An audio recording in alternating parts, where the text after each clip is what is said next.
بسم الله الرحمن الرحيم. الحمد لله رب العالمين، والصلاة والسلام على أشرف المرسلين وخاتم النبيين ورحمة الله للعالمين سيدنا محمد وعلى آله وصحبه أجمعين.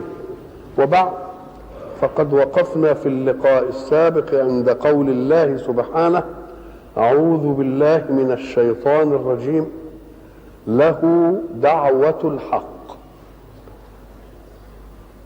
وقلنا له إما أن يعود الضمير إلى الله، وكأن الله دعا الخلق إلى كلمة الحق وهي لا إله إلا الله،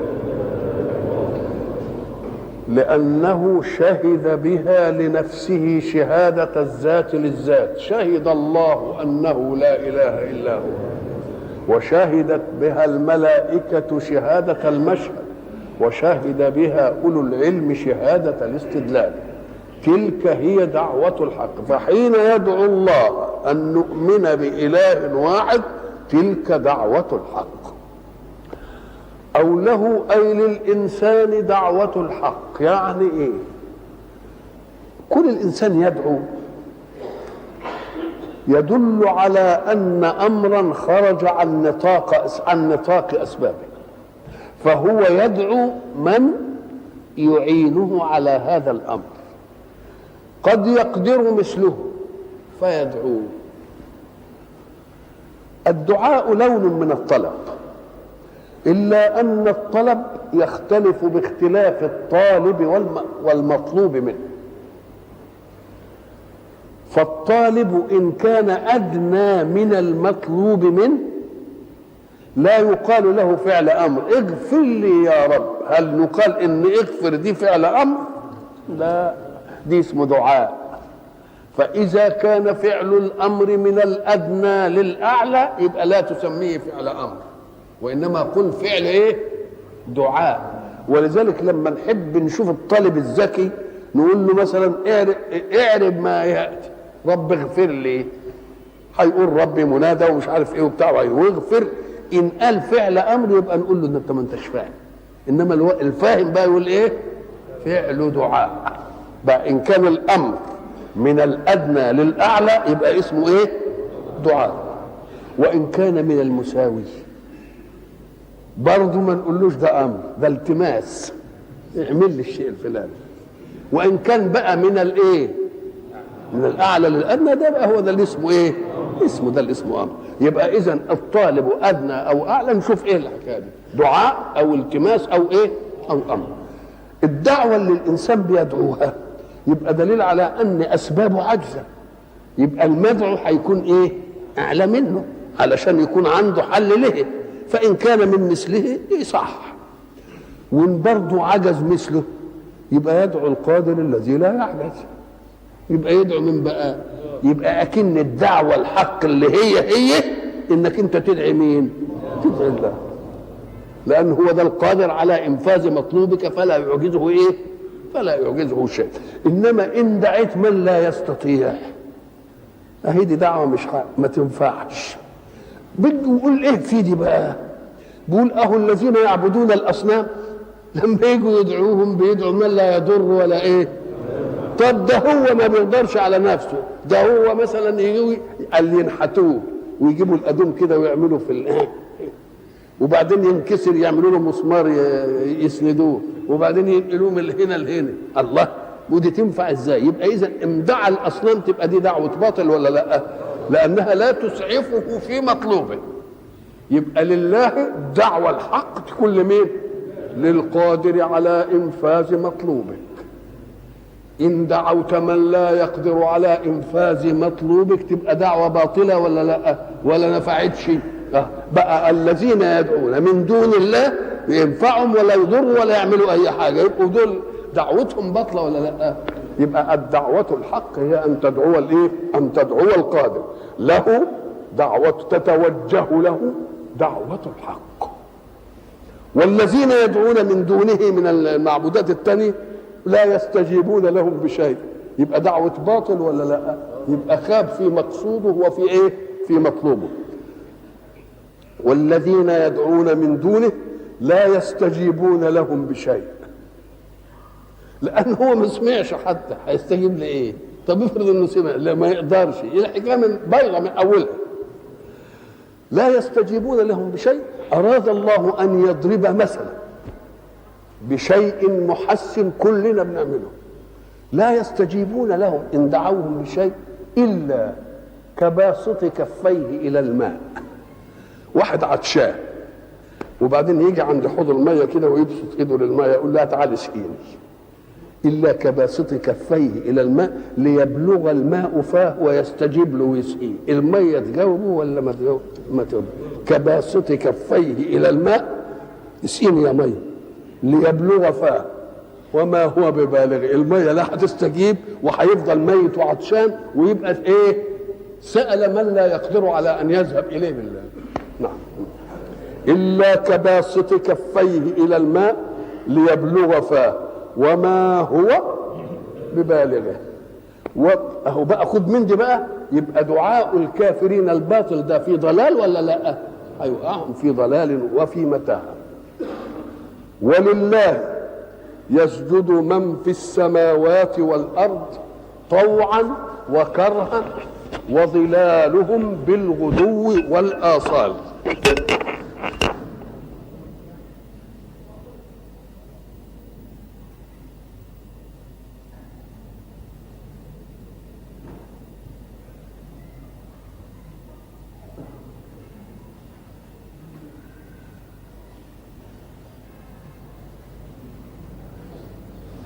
السجود كما نعرفه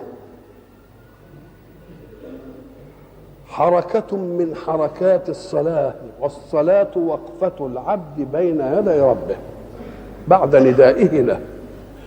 فالسجود إذن حركة من حركات الصلاة، لأن الصلاة أقوال وأفعال مبتدئة بالتكبير مختتمة بشرائطها المخصوصة. السجود هذه الحركة هي أبرز خضوع في حركات الصلاة لله. ليه؟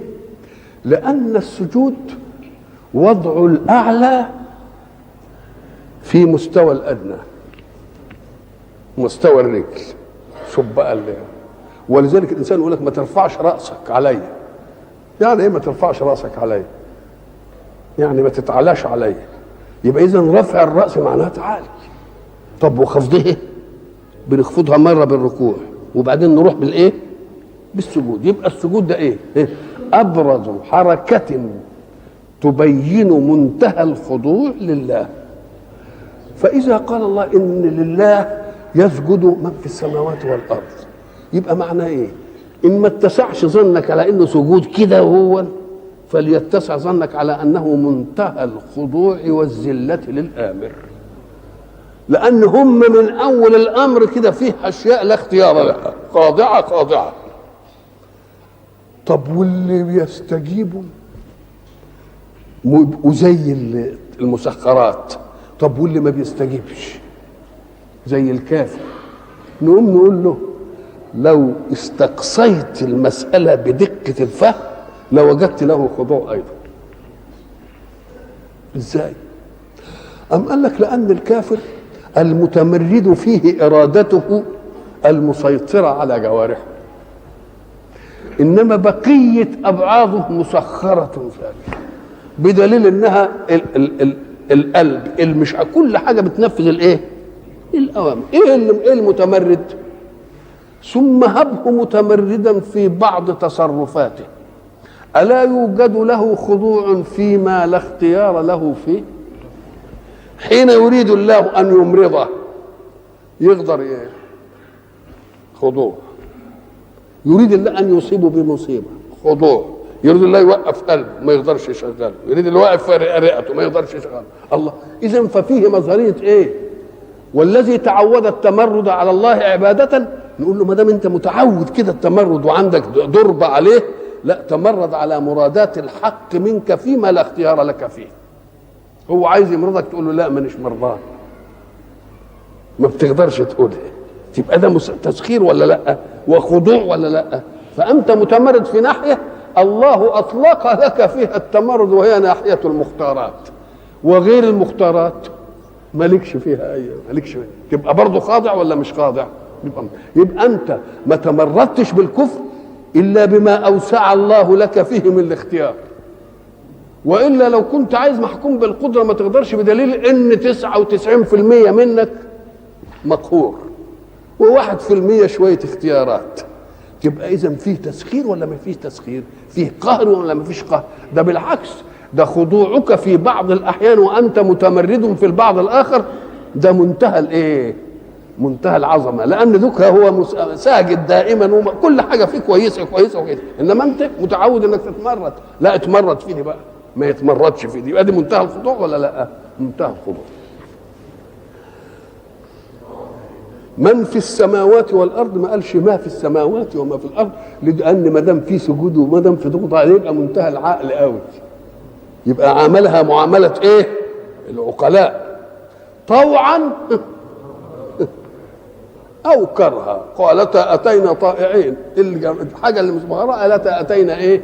طائعين. او كرها زي ما بيحدث للكافر، يكره الحاجه تقع به، ما كرهها ما دفعكش، اختيارك ما دخلش فيه خلاص. وظلالهم برضو ايه؟ بتسجد بالغدو والاصال. الظلال انت نسمع كده نقول لك ده فلان يتبع فلانا كما يتبعه ايه؟ ظله، يعني ما يقدرش يتأبع عنه، لازم الظل بتاعه تبع لحركته، مش كده؟ فلان يتبع فلان ويقدر كما يتبعه ايه؟ الله. فأكن الظلال اللي هي انت اللي بتحركها وتعملها دي خاضعه لمين؟ ليه؟ لأن صاحب الظلال خاضع لله. تبقى الظل نفسه خاضع لمين؟ خاضع لله. اوعى تفتكر انه خاضع لحركتك برضه، لا، الحق سبحانه وتعالى بده يدينا الصوره الواضحه اللي الكل شايفها، ولذلك يحددها بحتتين: بالغدو والاصال. اشمعنى الغدو والاصال؟ الغدو جمع غداء اللي هو اول النهار، والاصال بعد العصر للمغرب. تعال بقى كده اقف الصبح وشوف ظلك، تلتفت ظلك ايه؟ طويل. كل الشمس ما تقرب منك يصغر الظل، كل ما تقرب من الزوال يتضاءل الظل الى ان يتلاشى الظل في ذاتك، ما تلاقيش لك ظل، ما الشمس تبقى كده. يبقى ابرز ما يكون تمايل الظل بتمايلك امتى؟ الصبح. وامتى؟ العصر. لان كل الشمس ما تكون بعيده عنك يبقى ظلك ايه؟ ظلك كبير. ده ما يبقى واضح للكل ده ولا لا؟ وظلالهم بالغدو والايه؟ والاصال. قل سؤال، امر من الله ان يقول الرسول للقوم الكافرين: قل من رب السماوات والارض.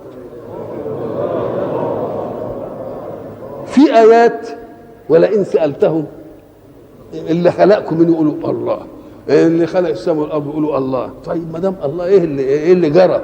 ايه اللي حصل بقى بعد كده ما دام هو ايه الله؟ هنا هيخليه هو اللي يقول: قل من رب السماوات والارض. ما هيقولوش الله، انت اللي تقول قل الله. اشمعنى تخالف الدين؟ طب ما تسيبهم هم يقولوا، ده لما يقولوا تبقى الحجه ايه؟ تبقى الحجه اقوى. قال لك لا، ده دي اقوى. ازاي اقوى؟ ازاي؟ قال لك تيجي مثلا الولد زعلان من اخوه الكبير مثلا وعمال مش شاحن وياه، تقوم انت بدك يعني تفهمه ان اخوك الكبير له فضل عليه. يقول له: تعالى يا ولد، مين اللي جاب لك البدله دي؟ الواد يقعد بقى ازاي يبقى جايب له، يحتار في اخوك، مش كده؟ مكسوف لدرجه ان هو ما قدرش يقول، ان حكش اللي جاب لك البدله دي مين؟ يقوم الواد يتلبخ، يقوم يقول له: اخوك. يبقى هو اللي يقول. فقال لهم: قل من رب السماوات والارض. هيتلبخوا. ساعة ما يتلبخوا قول لهم الله.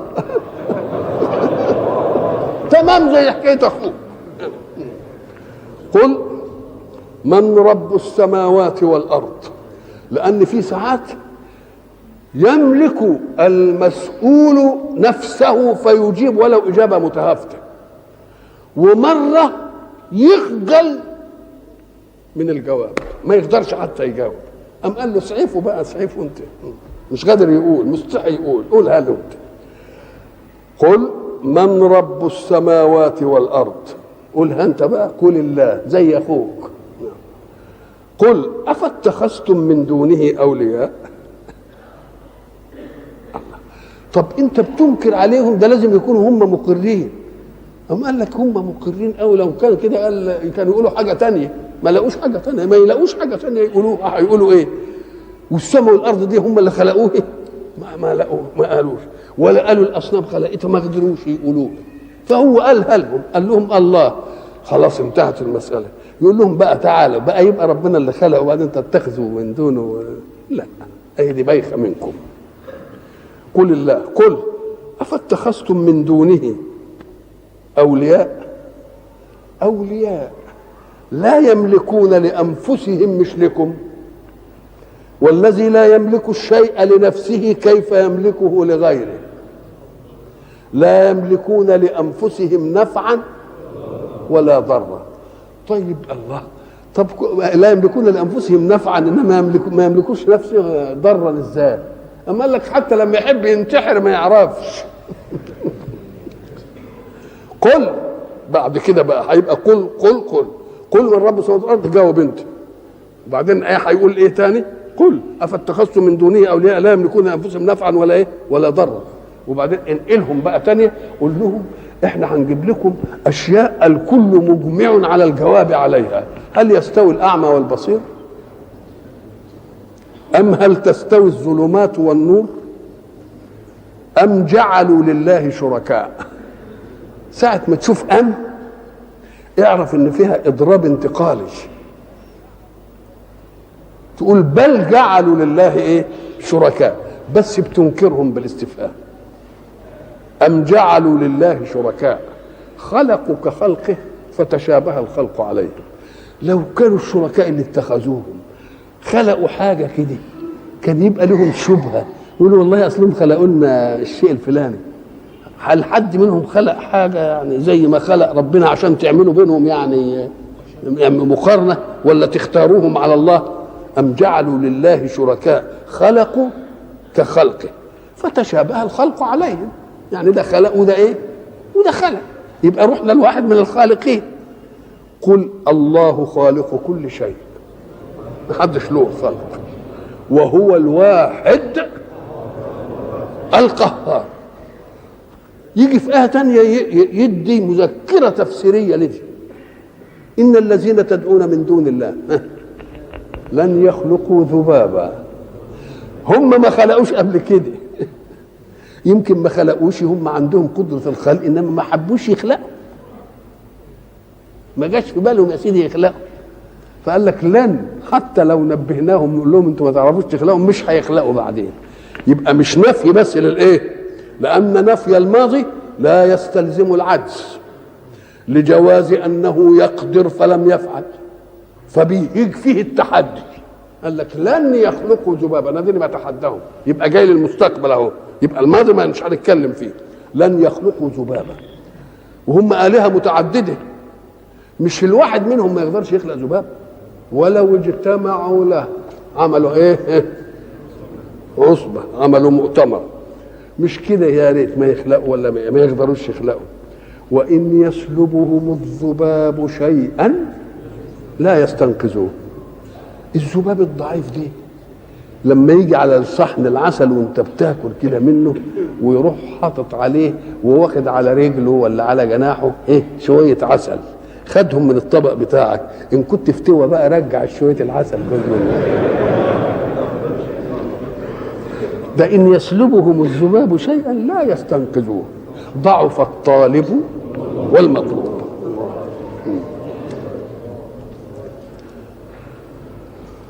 أنزل من السماء ماء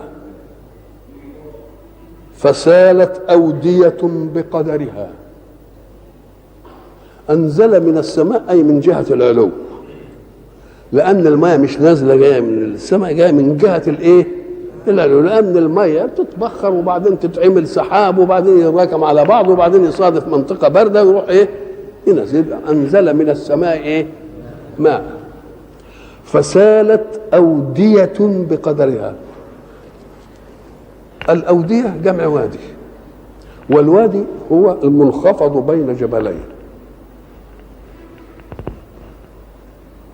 منخفض بين الجبلين، ساعة المطر ما ينزل على الجبال يقوم ينزل في الايه؟ في الوادي، يقوم الوادي يسيل بالايه؟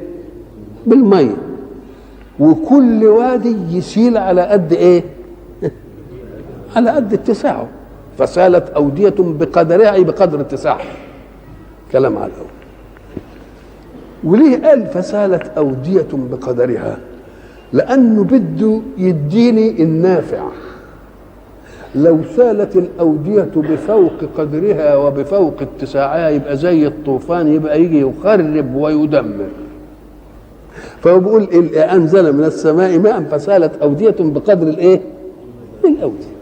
هو مثلا لما كان بيجي الفيضان النيل، لما يجي على قد الشق بتاع النيل ده يمشي ماشي، انما لما يبتدي ايه لا يروح مخرب بقى واخد القرى واخد الدنيا ودي. يبقى كلمه فسالت أودية اي سالت بالماء أودية بقدرها، ازيد من قدرها يبقى مخرب. وهو عايز يضرب المثل للي ينفع الناس، هيجي في الاخر يقول ايه اللي ينفع الايه؟ الناس. اما ما ينفع الناس فايه؟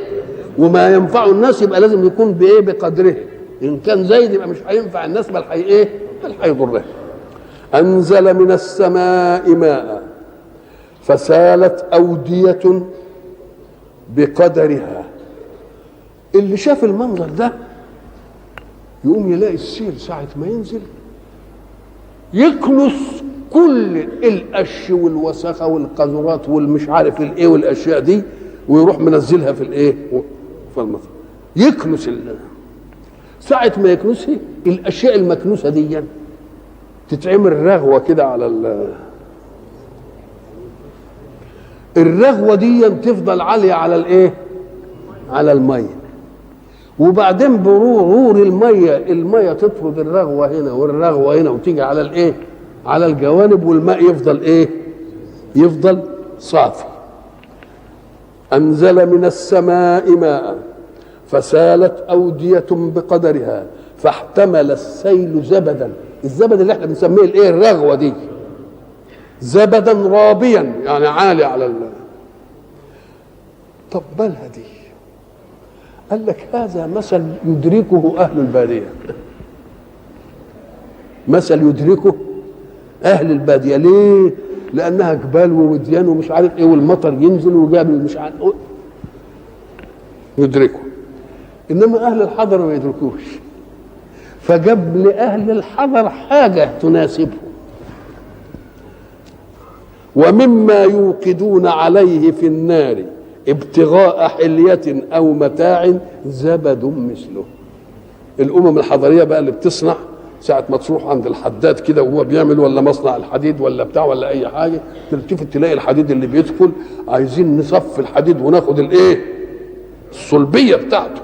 يقوم كل العناصر اللي هي تضعف الحديد تطلع بره، اسمها زبد. دي اهي دي زي زبد مين؟ زي زبد الميه. زبد الميه يروح يبقى هباء، وبعدين الميه تفضل صافيه ننتفع به. كذلك الحديد لما تحطه في النار، بتحطه في النار ليه؟ علشان انت عايز تحط الذهب في النار عشان تخلصه من العناصر، عايز تخليه القيراط 4 وايه؟ 24. ولا مثلا تبقى انت تحط العنصر اللي يخليه متماسك تخليه 23 18، تبقى انت بتحطه الاول في النار عشان تطهره من ايه؟ من الشوائب اللي هي فيه. او عايز مثلا تعمل مثلا سيف، عايز السيف ده لازم يكون ماضي وصلبه كويس ومش عارف، لازم تحطه تطلع منه الايه؟ الخبث اللي احنا كنا نسميه زمان خراء الحديد، يطلع كده. يبقى ربنا ضرب مثل لمين؟ لاهل ايه؟ الباديه في الايه؟ المي. ربنا ينزلها من السماء تنزل على الوديان، وحمل القش وحمل الزبد، والزبد يفضل على الوش كده يعلو كده عليه، وبعدين يتركن على الجنب كده. زي انت ما بتشوف في البحر تلتفت تلاقي مثلا النفايات والاشياء اللي بترميها المراكب والقاذورات وبتاع، الموج تنه يعمل فيها كده لحد ما ايه؟ ما ينزلها. يبقى ضرب مثل للباديه وضرب مثل لمين؟ الحضر. الحضر ايه؟ الصناعه دي عشان ودي صناعه. فبيقول ومما يوقدون عليه في النار ابتغاء حلية، يعني نجيب ايه؟ حلقان، ونجيب مش عارف كردان، ونجيب خواتم، او متاع اللي هنعمل سيف، هنعمل مثلا فأس، هنعمل قدوم، هنعمل منشار، هنعمل اي حاجه، زبد مثله. طيب اذا اخراج الزبد بنطلع الشيء الضار ونبقي مين؟ الشيء النافع. بعد الميه ما الزبد بتاعها يضيع يبقى ننتفع به، وبعد الحديد او النحاس او الذهب ما نحطه في النار ونفتنه زي ما هو فتنه، يعني انك انت تخلي النار تغلي، تقوم تطلع الزبد ده، وبعدين ناخد ده ننتفع ايه بيه. فضرب مثلين، مثل للبدو ومثل لاهل الحضر في الايه؟ في الصناعه. طب والمثل ده جاي ليه؟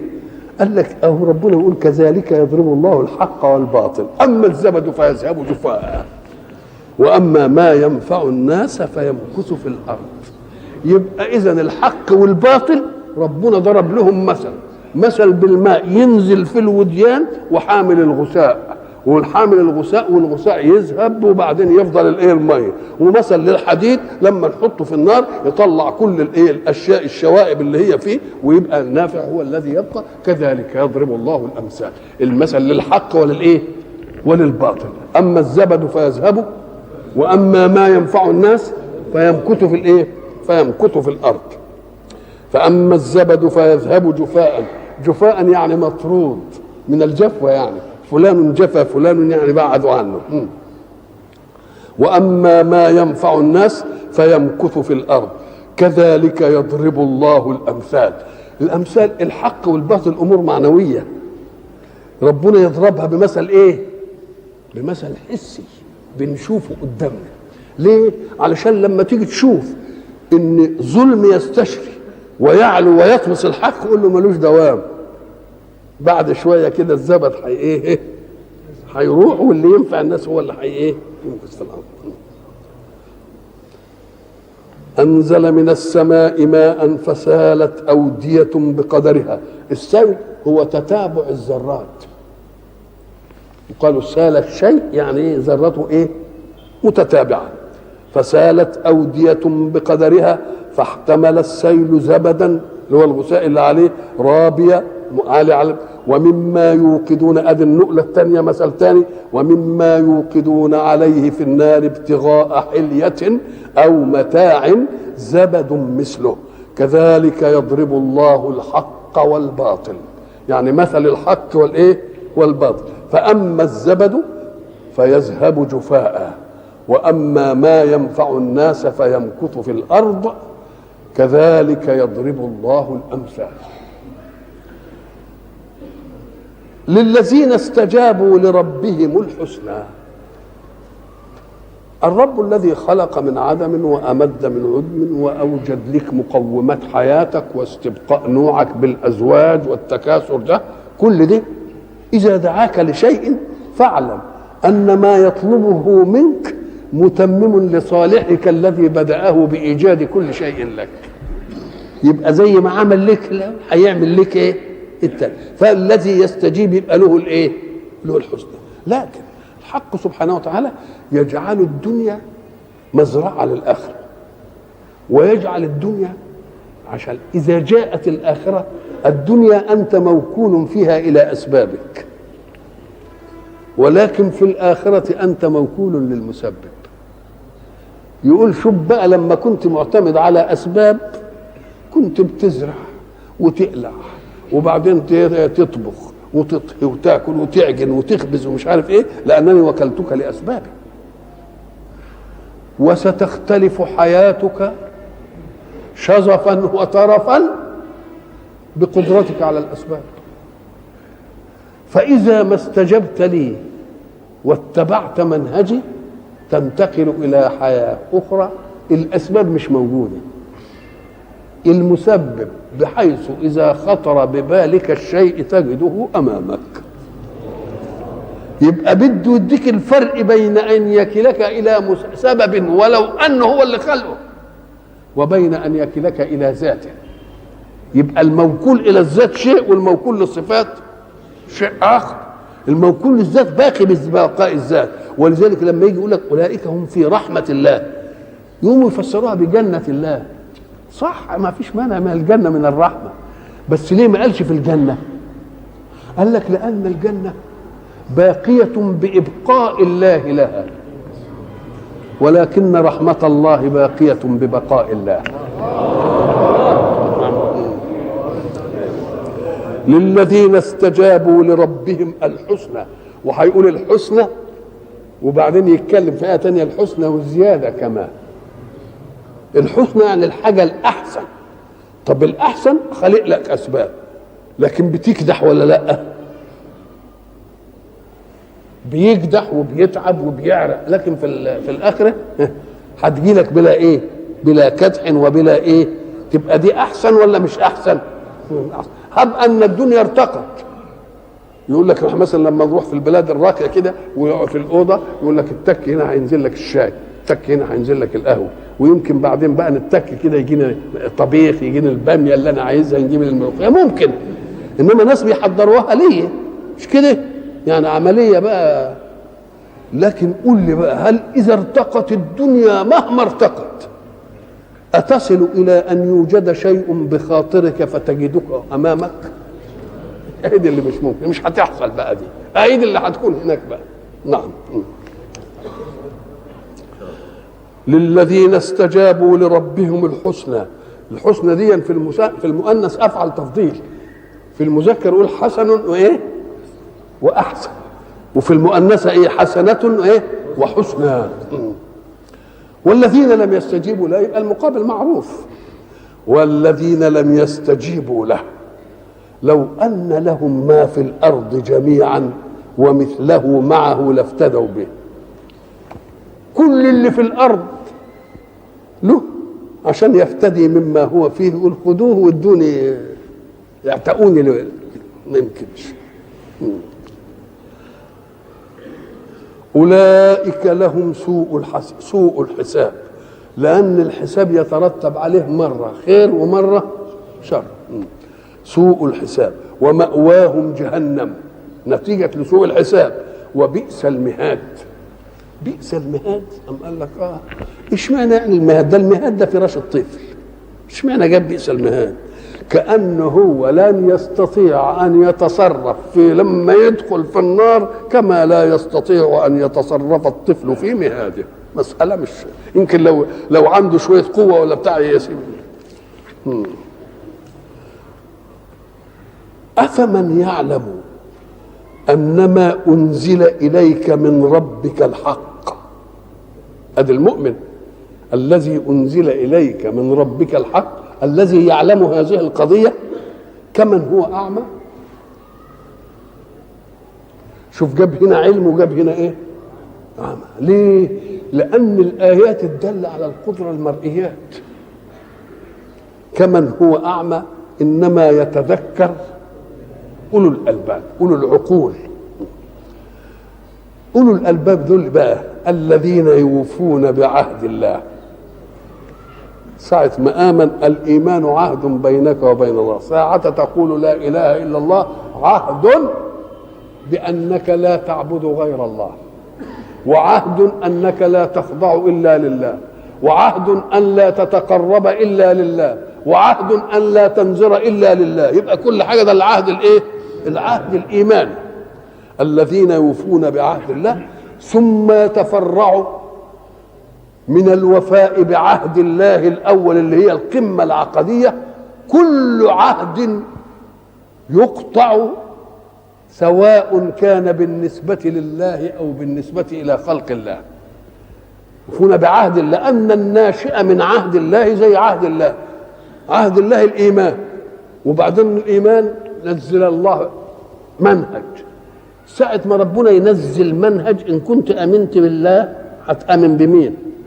يبقى لما توفي بالمنهج تبقى وفيت بالعهد الأول ولا لا؟ تبقى وفيت بالعهد الأول. ولذلك منها عهد وتعاقد. كل التكليفات أو التكليفات البارزة القوية في حياة الناس ربنا يجيبها بصيغة البناء لما لم يسمى فاعله، البناء للمجهول. يعني يقول ايه؟ كتب عليكم القصاص في القتلى، كتب عليكم الايه؟ الصيام. الله، كتب عليكم القتال وهو ايه؟ كلها كتب. من الذي كتب؟ الله هو اللي كتب. طب وليه ما يقولش ربنا كتب الحكايه دي؟ قال لك لا، كتب. ليه؟ أما قال لك لأن الله لم يكلف من لم يؤمن به، إنما كلف من آمن به. فساعة إيمانك تبقى اشتركت في الكتاب ده، أنت اللي دخلت نفسك في الحكاية بقى، مش إحنا. أنت حر في إنك أنت تؤمن أو لا تؤمن، إنما ساعة ما تؤمن يبقى أنت دخلت نفسك في الالتزام، يبقى تشاركت في الإيه؟ في الكتاب. ولذلك ما قالش كتبت بل كتب. كتب ليه؟ لأنه عهد بيني وبينك، والعهد لازم حاجتين اتنين. أنا ما كلفتش اللي مين؟ اللي ما امنش بيا، مسألة ماليش دعوه بيه، تكليف لك انت اللي امنت. الذين يوفون بعهد الله ولا ينقضون الميثاق، العهد المؤكد بالمواثيق. والذين يصلون ما امر الله به ان يوصل. يصلون ما امر الله به ان يوصل. وربنا امر نوصل ايه؟ ام قال لك أول حاجة صلة الرحم.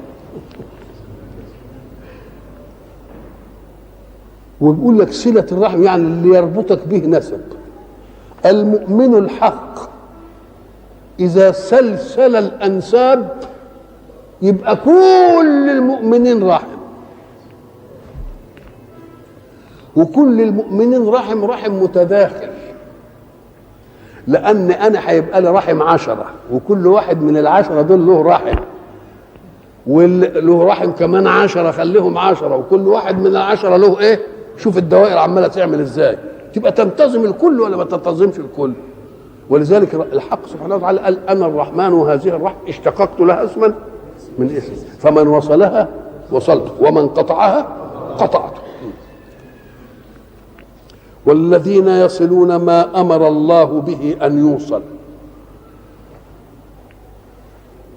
معاويه كنا قصنا عنه قصه كده، انه جاء له حاجبه وقال له رجل بالباب يقول انه اخوك.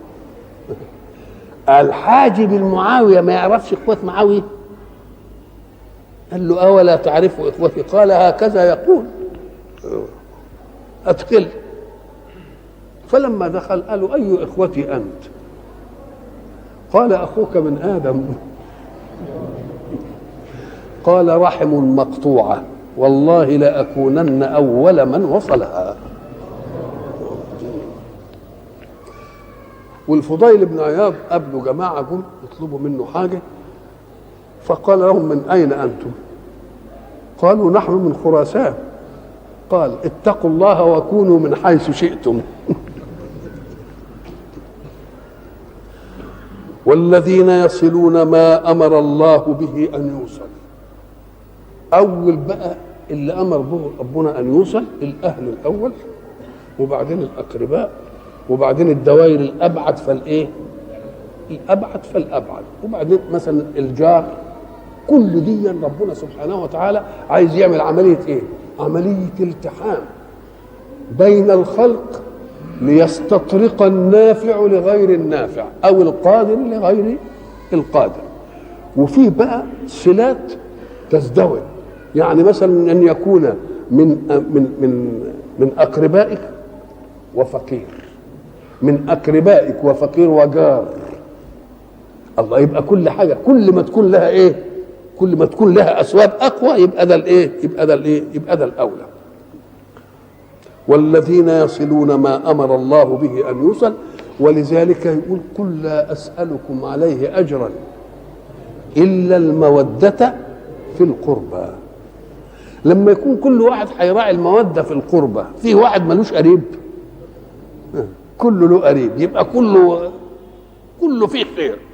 الموده في القربى الناس اللي قالوا قرباك انت في القرباك، ناس قالوا لا في قربى الايه؟ الرسول. قال طبعا لان الرسول اولى بالمؤمنين من انفسهم. ما دام الرسول اولى بالمؤمنين من انفسهم يبقى قرابه الرسول اولى من ايه؟ اولى من قرابتي انا. نعم. والذين يصلون ما امر الله به ان يوصل ويخشون ربهم ويخافون سوء الحساب. والذين صبروا ابتغاء وجه ربهم. الصبر ما هو الصبر؟ حبس النفس عن أن تذهب بها المكاره. المكروه اللي ينزل بالإنسان احبس نفسك أحسن المكروه ده يعمل إيه؟ يذهب بنفسك الإيمانية. ليه؟ قال لك لأن الأشياء اللي تحدث قسمين: قسم لك فيه دخل زي اللي ما ذاكرش وسقط. فإذا كان أنت ما ذاكرتش وسقطت يبقى أنت اللي إيه؟ أدي واحد. طيب حاجة أنا ماليش فيها دخل، مذاكر ومتجدعن وجه في يوم الامتحان وجاله صداع ولا مرض ولا بتاع ولا سيارة ضربته وهو رايح الامتحان ولا بتاع، أهي دي مش شغلته بقى. يقول لازم مجريها علي أحكم مني. لازم لها إيه؟ لازم لها حكمة. يبقى لازم تصبر. بس الصبر له مظاهر متعددة. في واحد يصبر علشان يقول ما أجلده، يا أخي ده ما تهزش للمصيبة، ده وقف كده زي ما يكونش عنده مش عارف إيه، يعني عايز يمدع عند الناس بأن عزيمته إيه. طيب أدي واحد. يبقى ده مش الصبر المطلوب. أنا عايزين صبر ابتغاء، يصبر ابتغاء وجه الله. قال إن دي حكمة من الله، إن كنت مقصرا في سبب يبقى ربنا عمل كده عشان الجدع، ما كنتش مقصر يبقى له حكمة عندني، عايز يأجلني لشيء آخر، عايز يأخرني لنفع أعم. يبقى الصبر ابتغاء ليه؟ وجه الله. لكن الصبر عشان تبقى راجل يعني جلد والأحداث ما نالتش منك، أو صبر لتجلد للشامتين عشان الحساد ما يشمتوش فيك، وتجلدي للشامتين أريهم أني لريب الدهر لا إيه؟ لا أتزعزعه. ما هو قال كده وتجلدي للشامتين. قام اللي قاعد قال له واذا المنيات انشبت اظفارها الفيت كل تميمه لا تنفع. تجلد ولا ما تتجلدش، المرض جاي يعني زاحف. والى لقاء اخر ان شاء الله.